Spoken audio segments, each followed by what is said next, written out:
ಅವ್ರಿಗೆ ಗೌರವದಿಂದ ಬೀಳ್ಕೊಡೋದು ಮತ್ ನಮ್ದು ಚಾಲು ಆಗತ್ತೆ. ನಾವು ನೋಡಿ ನೀವು ಏನು ನಿರೀಕ್ಷೆ ಮಾಡಿರಲ್ಲ ಇಲಾಖೆಯವರು, ಅದಕ್ಕೆ ಯಾವತ್ತೂ ಸಹಿತ ಖುಷಿ ಆಗ್ಲಾರ್ದಂಗ ನಮ್ಮ ಹೋರಾಟ ಇರ್ತದೆ.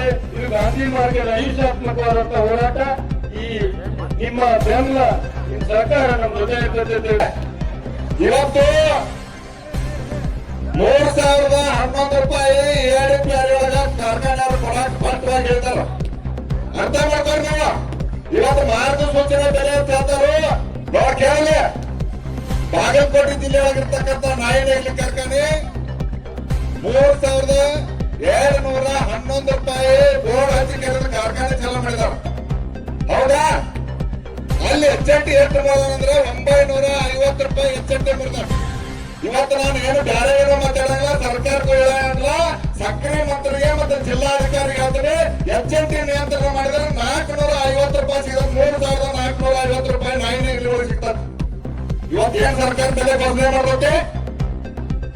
ಸರ್ಕಾರ ಬೆಲೆ ಘೋಷಣೆ ಮಾಡಿದ್ರೆ ಒಪ್ಪುತ್ತೆ ನಾವತ್ತ.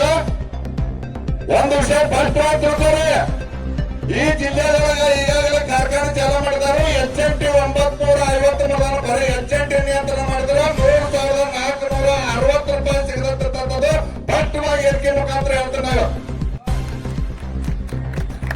ಬಂದ್ಲೈತೆ ಸರ್ಕಾರವನ್ನು ಸಕ್ಕರೆ ಲಾಬಿಗೆ ದಂಡ ಆಗೈತಿ. ಸಕ್ಕರೆ ಕಾರ್ಖಾನೆ ವಿರುದ್ಧ ಹಾಕೋದ್ರೆ ಅವ್ರ ಆಯ್ಕೆ ಮುಂದಿನ ಚುನಾವಣೆಗೆ ಭಯ ಐತಿ. ಅದಕ್ಕೆ ಅರ್ಥ ಮಾಡ್ತಾರೆ ನೀವು. 3,500 ಕೇಳಿರ್ತಕ್ಕಂಥ ರೇಟ್ ನಾವು ಯೋಗ್ಯ ಬೆಲೆ ಅಲ್ಲ, ಕನಿಷ್ಠ ಬೆಲೆ ಕೇಳಿ ನಾವು. ಕನಿಷ್ಠ ಬೆಲೆ ಗೊತ್ತದು. ಈ ಸರ್ಕಾರವನ್ನು ಮತ್ತೆ ನಾಳೆ ಚಳಿಗಾಲದ ಅಧಿವೇಶನಗಳಿಗೆ ಏನು ಬೆಳಗಾವಿ ಬರುತ್ತಲ್ಲ, ಅಲ್ಲಿ ಕೇಳೋ ರೇಟ್ ಬೇರೆ ಐತಿ ಸರ್ಕಾರಕ್ಕೆ ಅಂತಕ್ಕಂಥದ್ದು ಸ್ಪಷ್ಟವಾಗಿ ಸರ್ಕಾರ ಅರ್ಥ ಮಾಡ್ಕೋಬೇಕು. ಇವಾಗ ಏನ್ ಹುಡುಗಟ್ಟಿಗೆ ಹಚ್ಚಿರಿ ನೀವು?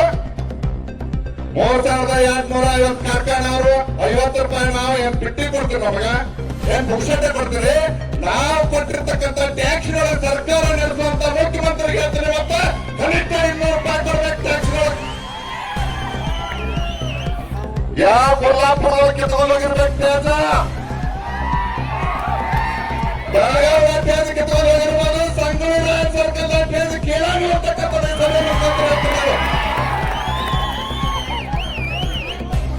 ಕೇಳ್ರಿ, ಆ ತಾಕತ್ ಏನಾರ ನಾವ್ ಈ ಸರ್ಕಾರಕ್ಕೆ ಸವಾಲ್ ಹಾಕ್ತೇವೆ. ನಿಮಗೆ ಏನಾದ್ರು ತಾಕತ್ ಇದ್ರೆ ನಾವೇನ್ ನಿಮ್ ಮೀಟಿಂಗ್ ಬಂದಿಲ್ಲ, ನಿಮ್ ಕೂಡ ಡಿಸ್ಕಷನ್ ಮಾಡಿಲ್ಲ, ನೀವು ಏನೋ ಕುಚ್ಚು ಮಾತಾಡಿರ್ಬೋದು ಕಾರ್ಖಾನೆ ಮಾಲೀಕರು. ನೀವು ಆ ರೇಟ್ ನಾವು ಒಪ್ಪಾಗ ಅಂತಕ್ಕಂಥದ್ದು ಸ್ಪಷ್ಟವಾಗಿ ಸಭೆ ಮುಖಾಂತರ ಸರ್ಕಾರಕ್ಕೆ ಸಂದೇಶ ಕಳಿಸ್ತೀವಿ. ತಾಕತ್ ಇದ್ರೆ 3,500 ಘೋಷಣೆ ಮಾಡಬೇಕು, ಇಲ್ಲ ಆದ್ರೆ ಕಾರ್ಖಾನೆ ನಾವು ಕೆಪ್ತೀವಿ, ವಸೂಲಿ ಮಾಡ್ತೇವೆ ಅಂತಕ್ಕಂಥದ್ದು ಹೇಳ್ಬೇಕಲ್ರಿ. ಹೌದಾ? ನಾವು ಸರ್ಕಾರ ನಮ್ಮಲ್ಲಿ ಜೀವಂತ ಐತಿ, ಸರ್ಕಾರ ನಮ್ಮ ಪರವಾಗಿ ಐತಿ, ಸರ್ಕಾರನೆಲ್ಲ ವಿಶ್ವಾಸ ಇಟ್ಕೊಂಡೆವು, ಸರ್ಕಾರ ನಮ್ಮ ಪರವಾಗಿ ಕೆಲಸ ಮಾಡ್ತಕ್ಕಂಥ ನಂಬಿಕೆ ಮುಖಾಂತರ ಇಲ್ಲಿ ತನಕ ಶಾಂತರಿಂದ ಹೋರಾಟ ಮಾಡಿದೆವು.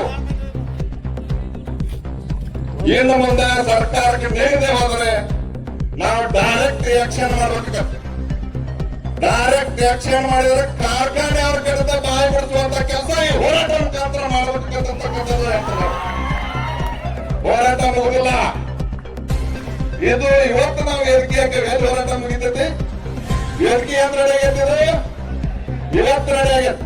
ಹೋರಾಟನ ಇವತ್ತೇ ಪ್ರಾರಂಭ ಆಗೈತೆ ಅಂತಕ್ಕಂಥದ್ದು ಸ್ಪಷ್ಟವಾಗಿ ಅರ್ಥ ಮಾಡ್ಕೋಬೇಕು. ನಾವು ಯಾರು ಬದಲಾ ಮಾಡ್ಕೊಂಡಿಲ್ಲ. ಸರ್ಕಾರ ಹೋರಾಟ ಇವತ್ತೇನ್ ಪ್ರಾರಂಭ ಆಗೈತಿ ವೇದಿಕೆ ಹಾಕೋದ್ರ ಮುಖಾಂತರ, ಅದು ಇವತ್ ಮುಗ್ದಿಲ್ಲ, ಹೋರಾಟ ಮುಗ್ದಿಲ್ಲ. ಯಾಕಂತೇಳಿ ಅಂದ್ರ ಸರ್ಕಾರದ ಏನ ಆದೇಶದಲ್ಲಿರುವಂತ ನಿರ್ಣಯಕ್ಕ ನಾವ್ ಯಾರು ಒಪ್ಪಿಗೆ ಸೂಚಿಲ್ಲ. ಅದು ನಮಗ್ ಒಪ್ತಕ್ಕಂತ ಮಾತನೂ ಅಲ್ಲ. ಯಾಕಂತೇಳಿದ್ರೆ ನಮ್ ಬೇಡಿಕೆನ ಬೇರೆ ಐತಿ. ನಾವ್ ಯಾರು ಆ ಸಭೆಗೂ ಹೋಗಿಲ್ಲ. ಅದಕ್ಕೆ ನಮ್ದು ಯಾವ್ದು ಒಪ್ಪಿಗೆ ಇಲ್ಲ ಅಂತೇಳಿ ಇವತ್ತು ಜಿಲ್ಲಾಧಿಕಾರಿಗಳಿಗೆ ಮತ್ತು ಪೊಲೀಸ್ ವರಿಷ್ಠಾಧಿಕಾರಿಗಳಿಗೆ ಹೇಳಿ ಕಳಿಸಿದೆವು. ನಾನು ಈ ಒಂದು ವೇದಿಕೆ ಮುಖಾಂತರ ಎಲ್ಲಾ ಕಬ್ಬು ಬೆಳೆಗಾರರಿಗೆ ನಾಳಿನ ದಿನ ನಾನು ಒಂದು ವಿನಂತಿ ಮಾಡ್ತೇನೆ. ತಾವೆಲ್ಲ ಇದು ಸಂಗೊಳ್ಳಿ ರಾಯಣ್ಣ ಸರ್ಕಲ್ ಬರ್ಬೇಕು. ಇಲ್ಲಿ ಬೃಹತ್ ಹೋರಾಟ ನಾಳಿಂದ ಪ್ರಾರಂಭ ಆಕತೆ. ಆ ಹೋರಾಟ ಏನೈತಲ್ಲ, ಕಾರ್ಖಾನೆ ಜೊತೆ ಮಾತುಕತೆ ಮಾಡಿ ಕಾರ್ಖಾನೆಯವರು ನಾವು ಒಂದು ಮಾತುಕತೆ ಮುಖಾಂತರ ಏನ್ ಬೆಲೆ ನಿಗದಿ ಮಾಡ್ತೀವಲ್ಲ ಆ ಬೆಲೆ ಫೈನಲ್ ಆಗತ್ತೆ. ಯಾಕಂತ ಅಂದ್ರೆ ಸರ್ಕಾರ ಇವತ್ತು ಗೊಂದಲಕಾರಿಯಾದಂತ ಒಂದು ನಿರ್ಣಯ ಮಾಡಿದ್ದಾರೆ. ಅಲ್ಲಿ ಎಷ್ಟು ಮಟ್ಟಿಗೆ ಕಾರ್ಖಾನೆ ಒಪ್ಕೊಂಡವರು ಅದು 32-50 ಅಂತ ಹೇಳ್ತಾರ ಮಾಧ್ಯಮದೊಳಗ, ಅದು 50 ರೂಪಾಯಿ ಸರ್ಕಾರ ಕೊಡ್ತೀವಿ ಅಂತ ಹೇಳ್ತಾರ. ಅದು ಇನ್ನೂವರೆಗೆ ಯಾವುದು ದಾಖಲೆ ಸರ್ಕಾರದಿಂದ ಮಾರ್ಗಸೂಚಿ ಬಂದಿಲ್ಲ. ಅದಕ್ಕೆ ನಮ್ಗೆ ಯಾವ್ದು ಸಂಬಂಧ ಇಲ್ಲ. ಅದಕ್ಕೆ ನಾಳಿನ ಹೋರಾಟ ಏನೈತಲ್ಲ ಯಥಾಸ್ಥಿತಿ ಮುಂದುವರಿತೈತಿ. 2ನೇ ದಿನದ ಒಂದು ವೇದಿಕೆ ಹೋರಾಟ ನಾಳೆ ರಾಯನ್ ಸರ್ಕಲ್ ನೊಳಗ 9 ಗಂಟೆಕ ಎಲ್ಲಾ ಕಬ್ಬು ಬೆಳೆಗಾರರು ತಮ್ಮ ಹಳ್ಳಿಯಿಂದ ಡಂಗ್ರ ಬಡ್ಕೊಂಡು ಯಾವ್ದು ಗೊಂದಲ ಇಟ್ಕೊಳ್ಳಾರ್ದನ ಹೋರಾಟಕ್ಕೆ ಧುಮುಕ್ಬೇಕು. ನಾವ್ ಇಲ್ಲೇ ನಿರ್ಣಯ ಮಾಡಿವು, ನಮ್ಗೆ ಏನ್ ಬೇಕು ದರ ಅದನ್ನ ತಗೋದ್ರ ಮುಖಾಂತರ ಒಂದು ಈ ಹೋರಾಟನ್ನ ಯಶಸ್ವಿ ಮಾಡೋಣ ಅಂತ ಹೇಳಿ ಎಲ್ಲರಿಗೆ ನೀವು ಮುಖಾಂತರ ವಿನಂತಿ ಮಾಡ್ತೀನಿ. ನಾಳೆ ಎಲ್ಲರಿಗೂ ಸಹಿತ ಈ ಒಂದು ವಾಹಿನಿ ಮುಖಾಂತರ ವಿನಂತಿ ಮಾಡೋದು ಏನಂತ ಹೇಳಿದ್ರೆ ಎಲ್ಲರೂ ತಮ್ಮ ಕೆಲಸ ಬದಿಗಿಟ್ಟು 9 ಗಂಟೆಗೆ ಎಲ್ಲರೂ ರಾಯನ್ ಸರ್ಕಲ್ ಇರ್ಬೇಕು. ಹೋರಾಟ ನಾಳೆ ಪ್ರಾರಂಭಕತೆ, ಅದು ನಿರ್ಣಾಯಕ ಹೋರಾಟ ಇರ್ತೈತೆ ಅಂತೇಳಿ ಮುಖಾಂತರ ಹೇಳಕ್ ಸರ್.